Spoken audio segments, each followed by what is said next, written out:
ఆకాశవాణి ప్రాంతీయ వార్తలు చదువుతున్నది పోపూరి మురళీకృష్ణ ప్రసాద్.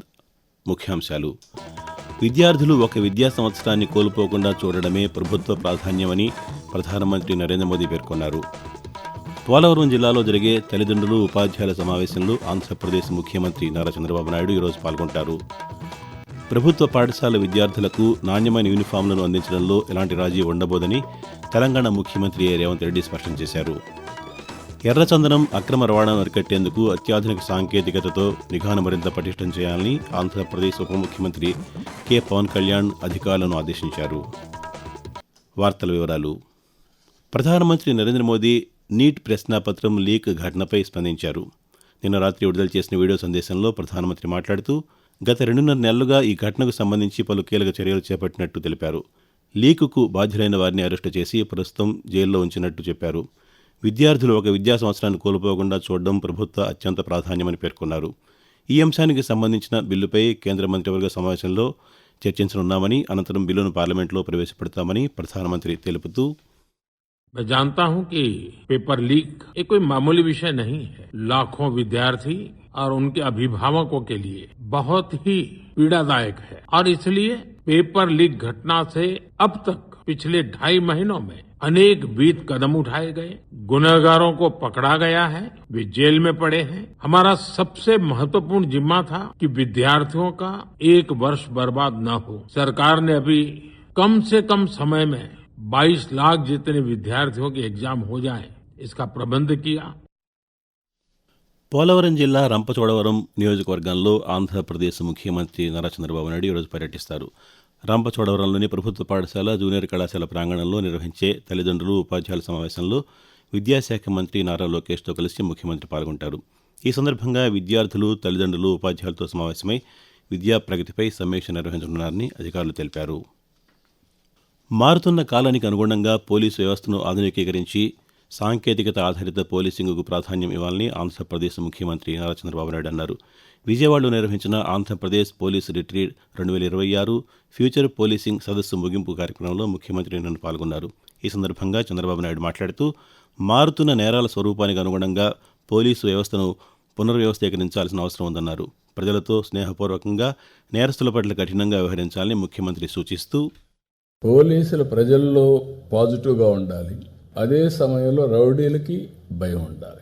యాంటీ సోషల్ ఎలిమెంట్స్ని మనం డీల్ చేయడంలో ఫర్మ్గా చేసి ఈ రెండు కానీ చేయగలిగితే చాలా వరకు ఫలితాలు వచ్చే పరిస్థితి వచ్చింది. ఇప్పుడిప్పుడు మనం కొంచెం మూవ్ అయ్యాం, కొన్ని రిజల్ట్స్ వచ్చాయి. బట్ అల్టిమేట్గా ఇక్కడ మీరు చూసినప్పుడు టెక్నాలజీ వల్ల ఏం లాభం వస్తుంది అన్నప్పుడు విక్టిమ్స్ జర్నీ కింద చాలా బ్యూటిఫుల్గా వేశారు. ప్రభుత్వ పాఠశాల విద్యార్థులకు నాణ్యమైన యూనిఫామ్లను అందించడంలో ఎలాంటి రాజీ ఉండబోదని తెలంగాణ ముఖ్యమంత్రి రేవంత్ రెడ్డి స్పష్టం చేశారు. విద్యార్థుల యూనిఫామ్ల సరఫరాపై సంబంధిత అధికారులతో హైదరాబాద్లో ముఖ్యమంత్రి నిన్న సమీక్ష నిర్వహించారు. ఈ సందర్భంగా రేవంత్ రెడ్డి మాట్లాడుతూ, యూనిఫామ్ల పంపిణీలో జాప్యం జరిగితే చర్యలు తీసుకుంటామని హెచ్చరించారు. ఆగస్టు 15 నాటికి ప్రతి విద్యార్థికి యూనిఫామ్లు అందేలా చర్యలు తీసుకోవాలని సూచించారు. అనంతరం విద్యార్థుల నుంచి అభిప్రాయాలు సేకరించి వాటి ఆధారంగా వచ్చే ఏడాది యూనిఫామ్ల రూపకల్పన, పంపిణీ చేపట్టాలని అధికారులను ఆదేశించారు. ఆంధ్రప్రదేశ్లో ఎర్రచందనం అక్రమ రవాణాను పూర్తిగా అరికట్టేందుకు డ్రోన్లు, అత్యాధునిక సాంకేతికతతో నిఘాను మరింత పటిష్టం చేయాలని ఉప ముఖ్యమంత్రి కె పవన్ కళ్యాణ్ అధికారులను ఆదేశించారు. ఎర్రచందనం అక్రమ రవాణా నిరోధంపై అటవీశాఖ ఉన్నతాధికారులతో నిన్న సమీక్ష నిర్వహించారు. ఈ సందర్భంగా పవన్ కళ్యాణ్ మాట్లాడుతూ, దేశంలో ఎక్కడ మన ఎర్రచందనం అక్రమ నిల్వలో ఉన్నా ఇతర రాష్ట్రాల అధికారులతో సమన్వయం చేసుకుని స్వాధీనం చేసుకోవాలని సూచించారు. స్మగ్లింగ్ ముఠాల వెనుక ఉన్న వారిపై కూడా కఠిన చర్యలు తీసుకోవాలని ఉప ముఖ్యమంత్రి పవన్ కళ్యాణ్ ఆదేశించారు. ఆంధ్రప్రదేశ్ను భూ వివాదాల రహిత రాష్ట్రంగా తీర్చిదిద్దడమే ప్రభుత్వ లక్ష్యమని ముఖ్యమంత్రి నారా చంద్రబాబు నాయుడు తెలిపారు. అమరావతిలో నిన్న జరిగిన ఒక కార్యక్రమంలో దృశ్య మాధ్యమ విధానంలో మీ భూమి బ్లాక్ చైన్ పైలట్ ప్రాజెక్టును ముఖ్యమంత్రి ప్రారంభించారు. ఈ సందర్భంగా చంద్రబాబు నాయుడు మాట్లాడుతూ, రాష్ట్రంలో భూ సమస్యలకు శాశ్వత పరిష్కారం చూపే లక్ష్యంతో ఈ ప్రాజెక్టును ప్రారంభించామన్నారు. కొత్త వ్యవస్థతో భూ రికార్డులకు శాశ్వత భద్రత కల్పించి అవకతవకలను నియంత్రిస్తామని చెప్పారు. ఆకాశవాణి ప్రాంతీయ వార్తలు వింటున్నారు. భారత్ యూకే మధ్య సమగ్ర ఆర్థిక వాణిజ్య ఒప్పందం సెటాపై federation of Andhra Pradesh chambers of commerce and industries FAPCCI కార్యదర్శి పి వైదేహి గారితో ఆకాశవాణి విజయవాడ కేంద్రం ప్రాంతీయ వార్తా విభాగం ప్రత్యేక పరిచయ కార్యక్రమాన్ని ప్రసారం చేస్తుంది. విదేశీ పెట్టుబడులు బాగా సులభతరం చేయడానికి కుదిరే ఒక స్వేచ్ఛ వాణిజ్య ఒప్పందం దేశాలకి చాలా ఉపయోగపడుతున్నాయి ఫ్రీ ట్రేడ్ అగ్రిమెంట్స్. ఈ పూర్తి ఇంటర్వ్యూ ఈ రోజు ఉదయం 10 గంటలకు ప్రసారమవుతుంది. ఆంధ్రప్రదేశ్లో ఎన్డీఏ ప్రభుత్వం ఏర్పడిన తర్వాత ఇప్పటివరకు 29,30,357 కోట్ల పెట్టుబడులతో 1,037 పరిశ్రమలు వచ్చాయని రాష్ట్ర ఐటీ విద్యాశాఖల మంత్రి నారా లోకేష్ తెలిపారు. 20 లక్షల ఉద్యోగాల కల్పనపై గుంటూరు జిల్లా ఉండవల్లిలో నిన్న జరిగిన మంత్రుల బృందం సమావేశంలో మంత్రి లోకేష్ మాట్లాడుతూ ప్రతి పారిశ్రామిక ప్రాజెక్టును వేగంగా ఏర్పాటు చేసేలా భూ కేటాయింపులు, అనుమతుల విషయంలో శాఖల మధ్య సమన్వయం ఉండాలని చెప్పారు.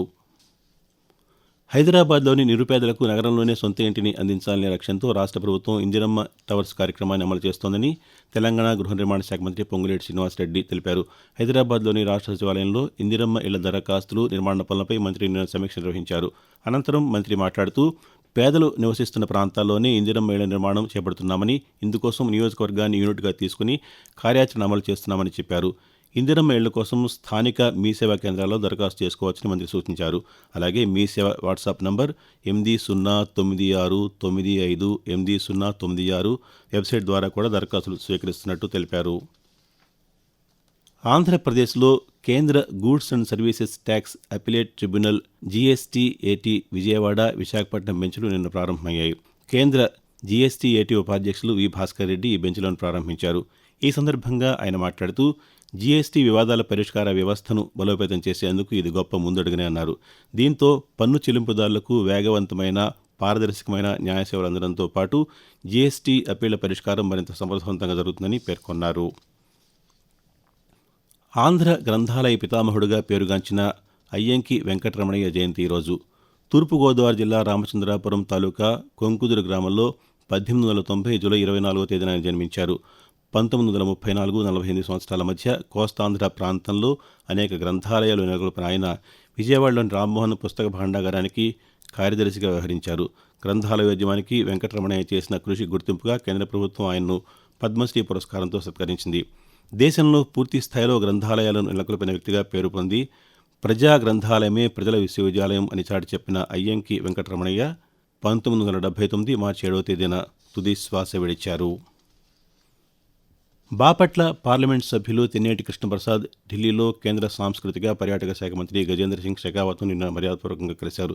ఈ సందర్భంగా ఆంధ్రప్రదేశ్లోని బాపట్ల జిల్లాలో చారిత్రక, ఆధ్యాత్మిక ప్రాధాన్యం కలిగిన భట్టిప్రోలు బౌద్ధ స్తూపం సమగ్ర అభివృద్ధికి సహకరించాలని కోరుతూ వినతి పత్రం అందజేశారు. భట్టిప్రోలు స్తూపం దక్షిణ భారతదేశంలోని అత్యంత ప్రాచీన బౌద్ధ క్షేత్రాల్లో ఒకటని చెప్పారు. తెలుగు లిపి మూలాలకు బ్రాహ్మీ లిపి ఆధారమైన ఈ ప్రాంతాన్ని పర్యాటక కేంద్రంగా అభివృద్ధి చేయాల్సిన అవసరం ఉందని కృష్ణప్రసాద్ వివరించారు. వాతావరణం. ఉపరితల ద్రోణి ప్రభావంతో ఆంధ్రప్రదేశ్లోని కోస్తాంధ్ర, రాయలసీమ జిల్లాల్లో తేలికపాటి నుంచి మోస్తరు వర్షాలు కురిసే అవకాశం ఉందని అమరావతి వాతావరణ కేంద్రం వెల్లడించింది. తెలంగాణ వ్యాప్తంగా ఈరోజు, రేపు ఒక మోస్తరు వర్షాలు కురుస్తాయని హైదరాబాద్ వాతావరణ కేంద్రం తెలిపింది. అలాగే ఉత్తర తెలంగాణలో అక్కడక్కడ భారీ వర్షాలు కురిసే అవకాశం ఉందని పేర్కొంది. ఆంధ్రప్రదేశ్లోని కర్నూలు డ్రోన్ సిటీలో క్లస్టర్ ఏర్పాటుపై ఆస్ట్రా ఎనలిటికా సంస్థ ప్రతినిధులు, పెట్టుబడులు, మౌలిక సదుపాయాల శాఖ మంత్రి బీసీ జనార్దన్ రెడ్డితో అమరావతిలో నిన్న సమావేశమయ్యారు. డ్రోన్ పరిశోధన, తయారీ, టెస్టింగ్, శిక్షణ తదితర అంశాలపై సంస్థ ప్రతినిధులు మంత్రికి వివరించారు. ప్రాంతీయ వార్తలు ముగించే ముందు ముఖ్యాంశాలు మరోసారి. విద్యార్థులు ఒక విద్యా సంవత్సరాన్ని కోల్పోకుండా చూడడమే ప్రభుత్వ ప్రాధాన్యమని ప్రధానమంత్రి నరేంద్ర మోదీ పేర్కొన్నారు. పోలవరం జిల్లాలో జరిగే తల్లిదండ్రులు, ఉపాధ్యాయుల సమావేశంలో ఆంధ్రప్రదేశ్ ముఖ్యమంత్రి నారా చంద్రబాబు నాయుడు ఈరోజు పాల్గొంటారు. ప్రభుత్వ పాఠశాల విద్యార్థులకు నాణ్యమైన యూనిఫామ్లను అందించడంలో ఎలాంటి రాజీ ఉండబోదని తెలంగాణ ముఖ్యమంత్రి రేవంత్ రెడ్డి స్పష్టం చేశారు. ఎర్రచందనం అక్రమ రవాణాను అరికట్టేందుకు అత్యాధునిక సాంకేతికతతో నిఘాను మరింత పటిష్టం చేయాలని ఆంధ్రప్రదేశ్ ఉప ముఖ్యమంత్రి కె పవన్ కళ్యాణ్ అధికారులను ఆదేశించారు. ఆకాశవాణి ప్రాంతీయ వార్తలు ఇంతటితో సమాప్తం.